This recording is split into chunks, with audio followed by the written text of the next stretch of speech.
अस्सलाम वालेकुम। ये हमारे पास एक फार्मेसी का सॉफ्टवेयर है जो डिस्ट्रीब्यूशन, रिटेल फार्मेसी, होलसेल और फार्मेसी को और distribution level multi branches salesman को हैंडल करता है। सबसे पहले इसमें मैं एज अ लॉगिन करता हूँ। इसके मुख्तलिफ यूजर्स हैं। सबसे पहले मैं इसमें लॉगिन करता हूँ। ये आपको ऑफलाइन ऑनलाइन दोनों मिल सकता है। ये मोबाइल पे रिस्पॉन्सिव है, मोबाइल पे यूज कर सकते हैं। सेल्समैन का अपना लॉगिन है। सबसे पहले हमारा डैशबोर्ड है। डैशबोर्ड अभी हमारा और भी चार्ट वाइज है। यहाँ पर हमारा profit loss, sales return, purchase return, expenses, categories, employees, customers, तमाम चीजें, हमारे ऑर्डर कितने पेंडिंग हैं, कंप्लीटेड हैं, कैंसल्ड हैं, ये सारे डैशबोर्ड पे दिख जाते हैं। सबसे पहले इन्वेंट्री पे आते हैं। हमारी आइटम्स यहाँ पे तकरीबन 3000 के करीब आइटम्स डली हुई हैं। यहाँ पर आप उनका बार कोड भी प्रिंट कर सकते हैं। यहाँ पर आप आइटम जब डालते हैं तो उसका नेम, उसका जेनेरिक नेम, उसकी कैटेगरीज, यहाँ पर आप कैटेगरीज और भी बना सकते हैं। उसका मैन्युफैक्चरर, यहाँ से आप मैन्युफैक्चरर भी बना सकते हैं।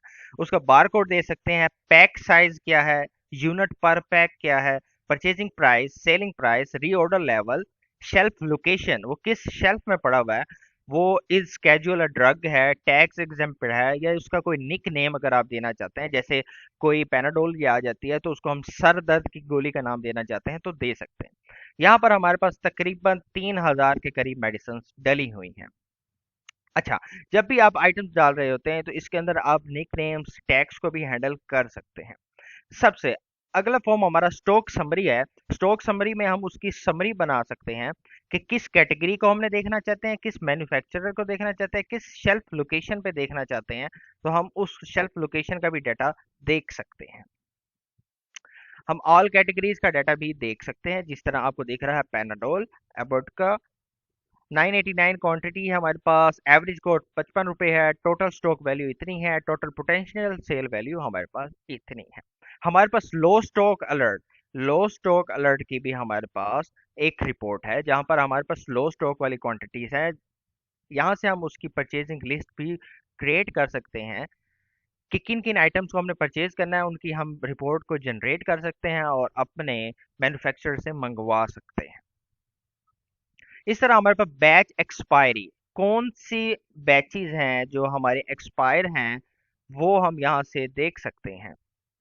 ये देखिए, जैसे पैनाडोल का स्टेटस ओके है, ये बैच ओके है। इसका अगर रिमाइंडर बनाना हो तो रिमाइंडर बना सकते हैं। एक्सपायर्ड स्टॉक को अगर चेक करना हो तो यहाँ से हम एक्सपायर्ड स्टॉक चेक कर सकते हैं। डेड स्टॉक चेक करना हो तो हम यहाँ से डेड स्टॉक चेक कर सकते हैं, जिसमें item, generic name, category, total stock और लास्ट न्यू सेल। जैसे एकिलोक वन वायरल इंजेक्शन, ये 500 टोटल स्टॉक है जिसका नेवर सेल हुई है, ये डेड स्टॉक है। एक्सपायर्ड स्टॉक को भी हम यहाँ से चेक कर सकते हैं। इस तरह हमारे पास शेल्फ का व्यू, हम हर शेल्फ का व्यू भी चेक कर सकते हैं कि किस शेल्फ में कितना क्या क्या सामान पड़ा हुआ है, तो वो हम यहाँ से देख सकते हैं। अभी मैंने कोई शेल्फ, अभी अनअसाइंड शेल्फ है, तो अनअसाइंड शेल्फ में देखें कितना स्टॉक ऐसा है जो अनअसाइंड शेल्फ में पड़ा हुआ है। यहाँ से आप इसको देख सकते हैं, out of stock. Stock reconciliation भी आप कर सकते हैं। स्टॉक को काउंट करना है तो आप यहाँ से स्टॉक को काउंट कर सकते हैं, काउंटेड काउंट। जब आप स्टॉक का ऑडिट कर रहे हैं तो यहाँ से आप स्टॉक को ऑडिट कर सकते हैं। जैसे अभी हमारे सिस्टम में 500 दिख रहा है, पर काउंटेड कोड को काउंटेड क्वांटिटी आपके पास 400 है, तो यहाँ पर दे सकते हैं और रीजन ऑफ वेरिएंस देख सकते हैं और सेव रिकंसिलिएशन भी कर सकते हैं। वेरिएंस रिपोर्ट भी आप यहाँ से देख सकते हैं। जैसे आज मेरे पास सिस्टम में 500 दिखा रहा है, मैं इसकी 400 क्वांटिटी मेरे पास है, तो मैं रीजन दे सकता हूँ सेल हो गई, तो इसको मैं सेव रिकंसिलिएशन कर देता हूँ। वेरियस रिपोर्ट में आता हूँ, रिफ्रेश करता हूँ, तो ये देखें हमारे पास टोटल श्रिंक क्वांटिटी आ रही है 100, किस इंजेक्शन की, अनअसाइंड, वेरियस 100 सेल हो गई।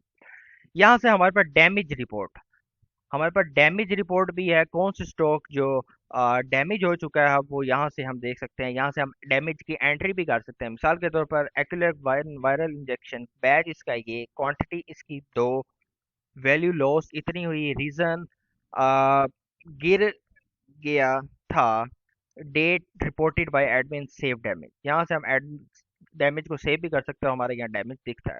डिमांड रिपोर्ट, ऐसी रिपोर्ट जो हमारी डिमांड पे वैल्यूज आए, सेल करते हुए कुछ कस्टमर्स आते हैं वो डिमांड पे हमसे पेंसिल मंगवाते हैं, तो ये सारी वो डिमांड एंट्री है।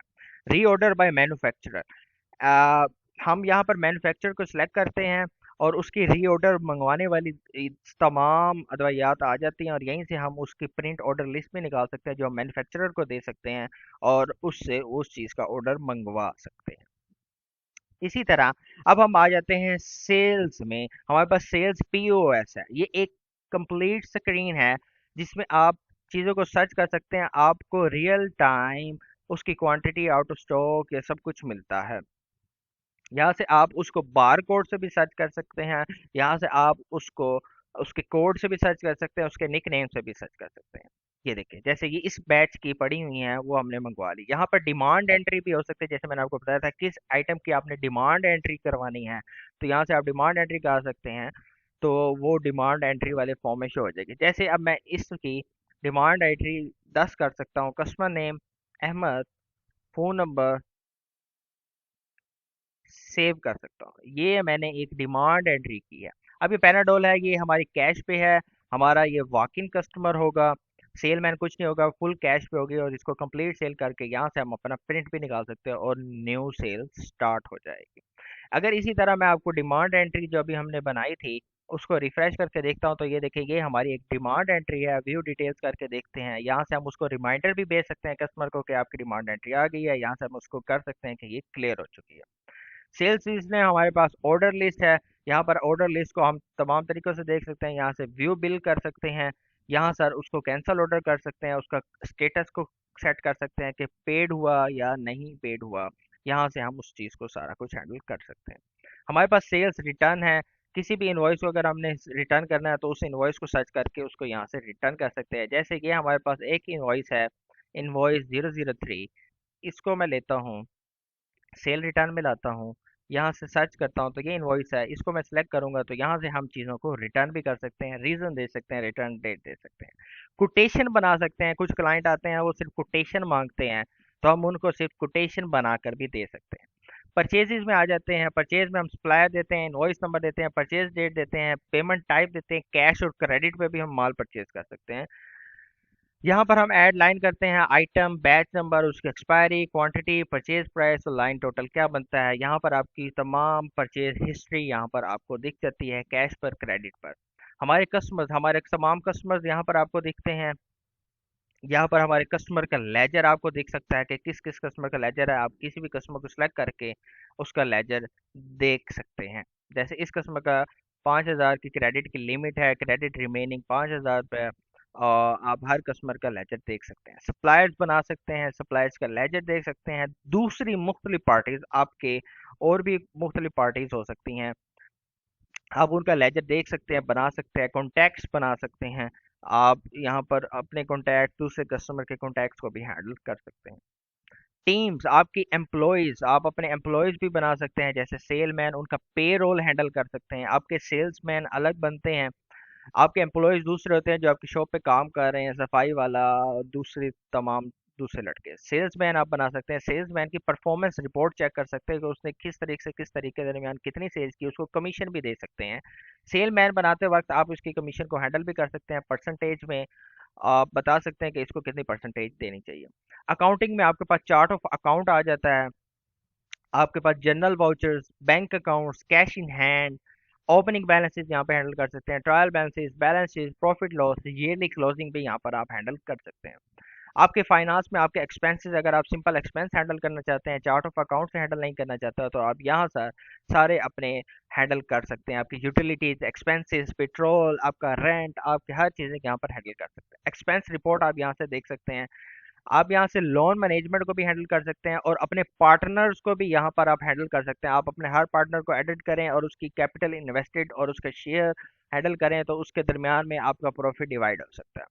आप रिपोर्ट्स में आ जाए। रिपोर्ट्स में हमारे पास सेल्स की तमाम कंप्लीट रिपोर्ट्स मौजूद हैं, हमारी परचेजिंग रिपोर्ट मौजूद है, by suppliers, expiry loss reports, credit ageing reports, price change log, sales return reports मौजूद हैं। सेटिंग्स में हमारे पास जनरल सेटिंग्स हैं, जहां पर आपने डिफॉल्ट, लो स्टॉक थ्रेशोल्ड, क्रेडिट लिमिट और ये चीज़ें हैंडल कर सकते हैं। आप कंपनी के प्रोफाइल को हैंडल कर सकते हैं, बार कोड की सेटिंग्स को हैंडल कर सकते हैं, अपना बैकअप सेटअप कर सकते हैं, और यूज़र एक्सेस, यहाँ पर आप जो भी यूजर्स बनाएंगे उसकी आप एक्सेस उसको यहाँ से ही दे सकते हैं कि can view can edit in profiles को कर सकता है कि नहीं कर सकता। आप मुख्तलिफ यूज़र की परमिशन यहाँ से बना सकते हैं। अगर आपको और भी इसमें कोई चेंजिंग चाहिए होगा तो इंशाल्लाह वो हम करके देंगे। इसमें 3000 मेडिसन एडिट हैं। शुक्रिया।